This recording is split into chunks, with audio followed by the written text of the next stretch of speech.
안녕하세요, 여러분. 오늘은 좀 특별한 이야기를 해볼 거예요. 주식 시장을 이기는 방법? 아닙니다. 시장을 예측하는 방법? 그것도 아니에요. 오늘 우리가 이야기할 건 딱 하나입니다. 확률적으로 유리한 순간에만 기계처럼 진입하는 법. 카지노에서 하우스가 항상 이기는 이유 혹시 아세요? 실력이 뛰어나서? 운이 좋아서? 아닙니다. 그냥 확률의 우위를 갖고 있기 때문이에요. 블랙잭에서 하우스의 우위는 고작 0.5%입니다. 근데 그 0.5%로 라스베이거스 전체가 돌아가죠. 오늘 우리가 배울 볼린저 밴드는 바로 그 논리입니다. 95.44%의 수학적 확률. 이걸 트레이딩에 적용하는 거예요.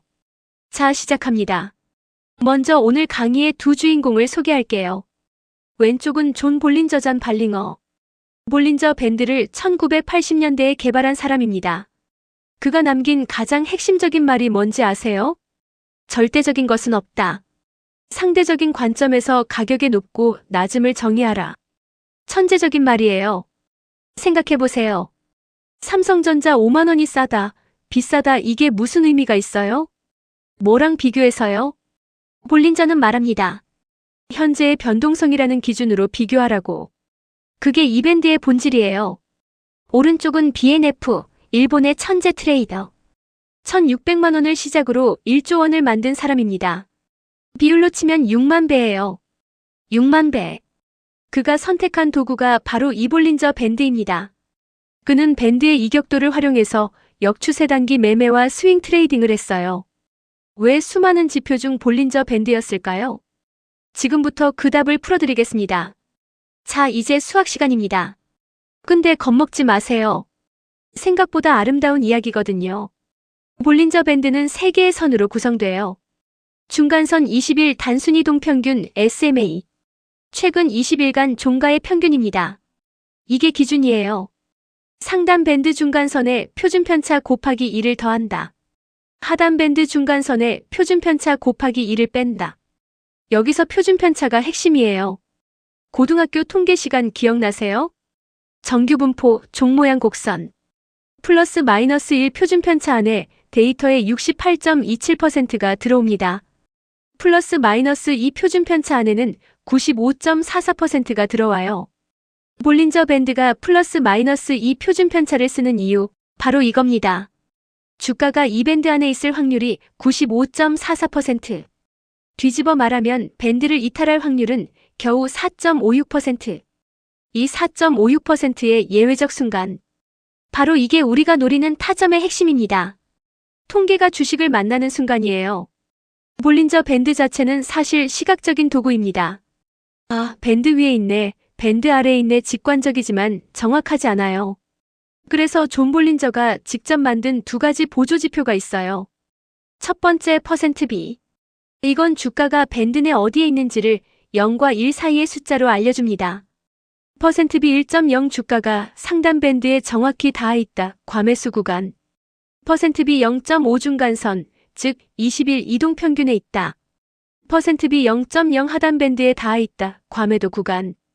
감으로 보는 게 아니라 숫자로 보는 거예요. 느낌적으로 많이 올랐는데 이런 거 없이 0.92입니다. 과매수입니다. 이렇게요. 두 번째, 밴드 위드스 밴드폭. 이건 밴드의 너비, 즉 변동성을 측정합니다. 밴드 폭이 좁을수록 변동성이 낮다, 시장이 조용하다. 밴드 폭이 넓을수록 변동성이 크다, 시장이 요동친다. 핵심은 이겁니다. 밴드 폭은 추세의 탄생과 죽음을 예측하는 선행 지표예요. 조용한 시장이 먼저 오고 폭발이 나중에 옵니다. 이걸 미리 포착하는 도구가 밴드 위드스입니다. 이제 밴드 위드스의 두 가지 극단적 상태를 봅시다. 이게 실전에서 진짜 중요해요. 스퀴즈. 과거 125일 중 가장 좁은 밴드폭. 극단적으로 변동성이 줄어든 상태입니다. 주가와 이동평균선이 거의 붙어버리고 거래량도 뚝 떨어져요. 이게 무슨 의미냐고요? 스프링을 생각해보세요. 꾹꾹 눌려있는 스프링. 그 압력이 해소되는 순간 폭발적으로 튕겨나옵니다. 스퀴즈는 추세가 탄생하는 곳입니다. 벌지. 반대로 과거 125일 중 가장 넓은 밴드폭. 변동성이 극대화된 과열 구간입니다. 주가가 미친 듯이 달리고 모두가 흥분한 상태. 이게 바로 추세가 죽음을 맞이하는 곳이에요. 기존 추세의 에너지가 다 소진되고 이제 횡보하거나 반전할 가능성이 높아집니다. 요약하면 이렇습니다. 스퀴즈일 때는 대기하고 벌지 상태는 경계한다. 이제 실전입니다. 스퀴즈를 포착했다면 어떻게 매매할까요? 변동성 돌파 시스템 4단계. 스텝 1 스퀴즈 포착. 과거 125일 최저 밴드 폭을 확인하세요. 거래량이 급감했나요? 완벽한 스퀴즈입니다. 이 순간부터 매의 눈으로 지켜보는 겁니다. 스텝 2 전조 증상 확인. 돌파 직전에 힌트가 옵니다. 일중 강도 인트라데이 인텐서티 지표가 상승하고 거래량이 점진적으로 늘어나기 시작해요. 에너지가 축적되고 있다는 신호입니다. 스텝 3 상단 돌파 확증일 컨퍼메이션 데이. 주가가 밴드 상단을 강력하게 뚫고 나가는 날. 이게 진짜 신호입니다. 여기서 중요한 것. 강력하게라는 단어. 슬그머니 넘어가는 건 진짜 돌파가 아니에요. 스텝 4 타점 진입. 돌파 당일 추격 매수. 위험합니다. 눌림목을 기다려서 진입하세요. 그리고 손절선 스탑프 로스는 반드시 설정. 돌파 실패 시나리오에 항상 대비해야 합니다. 돌파 후 주가가 상단 밴드를 타고 계속 올라간다면 이걸 밴드 타기 또는 트렌드 라이딩이라고 해요. 상단 밴드에 계속 닿거나 따라가면서 우상향하는 상태. 이 구간에서는 절대 팔면 안 됩니다. 여기서 흔히 하는 실수가 있어요. 상단 밴드에 닿았네. 팔아야겠다. 아닙니다. 강한 추세에서 상단 밴드 도달은 매도 신호가 아니에요. 오히려 추세가 살아있다는 증거입니다. 하단 밴드도 같이 우상향하면서 추세를 지지하고 있거든요. 그럼 언제 팔아야 할까요? 바로 하단선의 꺾임 법칙입니다. 상승 추세 중에 하단 밴드가 계속 올라가고 있어야 정상인데 어느 순간 하단 밴드가 꺾여서 위로 방향을 바꾸기 시작하면 이게 가장 확실한 경고 신호입니다. 추세 동력이 소진되고 있다는 뜻이에요. 분할 매도를 고려할 타이밍입니다. 이번엔 매수 타점 이야기를 해볼게요. 여러분, 주가가 신저점을 갱신할 때 어떤 감정이 드세요? 대부분은 공포죠. 더 떨어지면 어떡하지? 근데 볼린저 밴드 트레이더는 다르게 봅니다. 이중 바닥 W 패턴을 봅니다. 모멘텀 저점. 주가가 밴드 하단을 이탈하면서 강력한 패닉 셀링이 발생합니다. 모두가 던지는 구간. 공포의 절정이에요. 그런데 여기서 반등이 옵니다. 가격 저점. 이후 주가가 다시 내려오는데 이번엔 이전 저점보다 가격은 더 낮아졌지만 밴드 안에 있습니다. 그리고 퍼센트비 지표의 저점은 오히려 더 높아졌어요. 이걸 다이버전스라고 합니다. 가격과 지표가 반대로 움직이는 것. 가격은 더 빠졌는데 퍼센트비는 더 높다. 이게 무슨 말이냐면 매도 압력이 줄어들고 있다는 뜻입니다. 패닉셀링의 에너지가 다 소진된 거예요. 일반 투자자는 신저점에 공포를 느끼지만 볼린저 밴드 트레이더는 이걸 W 패턴 완성, 매수 준비로 읽습니다. 이번엔 반대입니다. 천정에서 팔아야 하는 타이밍. M 천정 패턴, 세계 피크. 피크 1과열. 주가가 상단 밴드를 강력하게 돌파합니다. 모두가 흥분하는 구간이에요. 이거 더 가는 거 아니야? 피크 2 테스트. 조정 후 다시 반등하는데 이번엔 상단 밴드에 아슬아슬하게 닿습니다. 힘이 약해진 거예요. 피크 3 소진. 세 번째 시도. 이번엔 상단 밴드에 미치지 못하고 하락 반전합니다. 밴드 안에서 신고점 형성에 실패한 거예요. 동시에 봐야 할 게 있습니다. 거래량. 피크 1에서 피크 3으로 갈수록 거래량이 감소해요. 올라가는 힘은 줄고 거래는 줄고 밴드도 못 뚫고. 거래량 축소 밴드 터치 실패 확고한 매도 신호. 이게 M 천정입니다. 이 슬라이드는 조금 특별한 패턴입니다. 밴드 페이크 아웃 및 평균 회귀 전략. 밴드의 급격한 되돌림 패턴이에요. 상황을 봐봅시다. 마 1 탐욕의 절정. 거대한 장대 양봉이 밴드 상단을 완전히 뚫고 마감합니다. 와, 진짜 대박이야. 다들 추격 매수하는 순간이에요. 마 2 즉각적 반전. 다음 날 주가가 즉각적으로 밴드 안쪽으로 깊숙이 밀려나며 장대 음봉으로 마감. 이게 뭘 의미하냐면 밴드 밖으로의 이탈이 유지되지 못하고 실패했다는 겁니다. 통계적으로 95.44% 안에 있어야 하는데 그 이탈이 단 하루 만에 거짓으로 판명된 거예요. 이 패턴은 역발상 매도 기회입니다. 또는 반대로 하단에서 같은 패턴이 나오면 역발상 매수 기회고요. 단 한 가지 절대 원칙. 스트릭트 스탑 로스 손절선 필수. 판단이 틀렸다면 이 선에서 즉시 손절합니다. 수익은 크게, 손실은 극히 짧게. 이게 도둑 같은 매매법입니다. 이제 BNF의 실전 비법입니다. 이게 진짜 핵심이에요. BNF는 표준 볼린저 밴드를 살짝 변형합니다. 중간선을 20일 이동평균선에서 25일 이동평균선으로 바꾸는 거예요. 왜? 일본 주식시장의 특성에 맞게 최적화한 겁니다. 매수 신호 극단적 이탈. 주가가 25일선 아래로 급락하면서 밴드 하단과의 이격도가 극단적으로 벌어질 때 매수합니다. 패닉의 극점에 베팅하는 거예요. 우리가 앞서 배운 통계를 기억하시죠? 밴드 밖에 있을 확률은 4.56%밖에 안 됩니다. BNF는 이 4.56%의 예외 구간에서만 베팅을 합니다. 매도 신호 평균 회귀.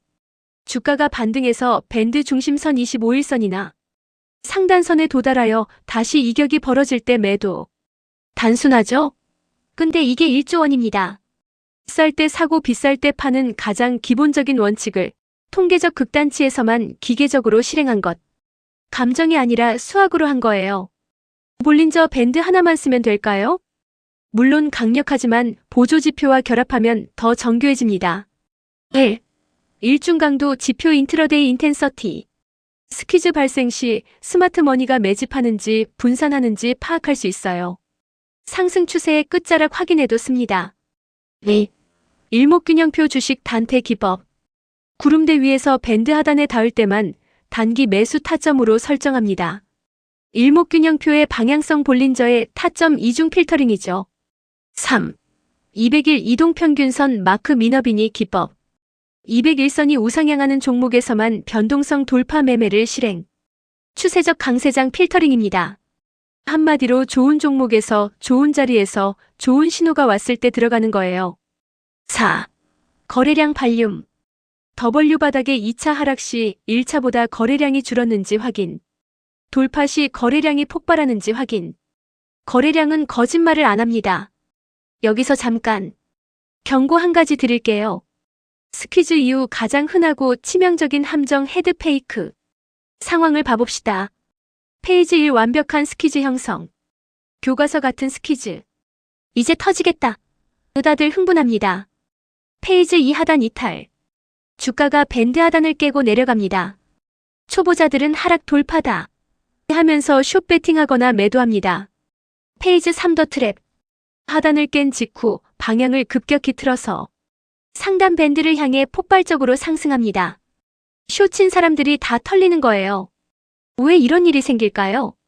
세력 입장에서 생각해보세요. 대량 매수를 하려면 물량이 필요합니다. 약한 손들을 털어내야 해요. 하단 이탈이라는 공포를 줘서 물량을 모으는 겁니다. 그래서 핵심 규칙이 이겁니다. 스퀴즈 이후 첫 번째 돌파 방향은 속임수일 확률이 높다. 확증 컨퍼메이션이 나오기 전까지 예측하여 먼저 움직이지 마라. 기다림이 전략입니다. 지식은 다 배웠습니다. 이제 마지막으로 가장 중요한 이야기를 해볼게요. 지식보다 중요한 것 규율. 룰 1 확증을 기다려라. 상단에 닿았다고 무조건 팔고 하단에 닿았다고 무조건 사는 사람들이 있어요. 이건 볼린저 밴드를 잘못 이해한 겁니다. 매수 타점 양봉 업바를 확인한 후 진입. 매도 타점 음봉 다운바를 확인한 후 진입. 예측하지 말고 확인하고 들어가세요. 한 박자 늦더라도 확인 후 진입이 훨씬 안전합니다. 룰 2 리스크를 통제하라. 샹들리에 스탑 같은 트레일링 스탑을 활용하세요. 그리고 진입 전에 반드시 자문하세요. 내가 틀렸을 때 어디서 나올 것인가? 이걸 미리 정해놓지 않으면 손실이 날 때 감정이 개입합니다. 조금만 더 기다리면 반등하겠지. 이 생각이 계좌를 녹여요. 진입 전에 탈출할 명확한 가격을 먼저 설정하세요. 감정의 지옥에 빠지지 마세요. 자, 오늘 배운 걸 전부 정리해봅시다. 시장 국면. 스퀴즈일 때는 폭발을 대기한다. 벌지을 때는 추세 종료가 되는지 관찰한다. 핵심 패턴 3가지. W 바닥이 밴드 밖 저점에서 밴드 안 저점으로 들어오는지와 %B 상승 다이버전스가 보인다면 매수 타이밍이다. M 천정 돌파 후 상단선을 터치만 하거나 미달하면서 거래량 감소한다면 매도한다. 이바 리버설 패턴 시 첫 번째 바가 상단 돌파 직후 두 번째 바가 밴드 내 복귀한다면 타이트한 손절선을 잡고 매도 매수한다. 추세 청산. 하단선이 우상향에서 꺾여 올라오면 상승 추세 종료 의심.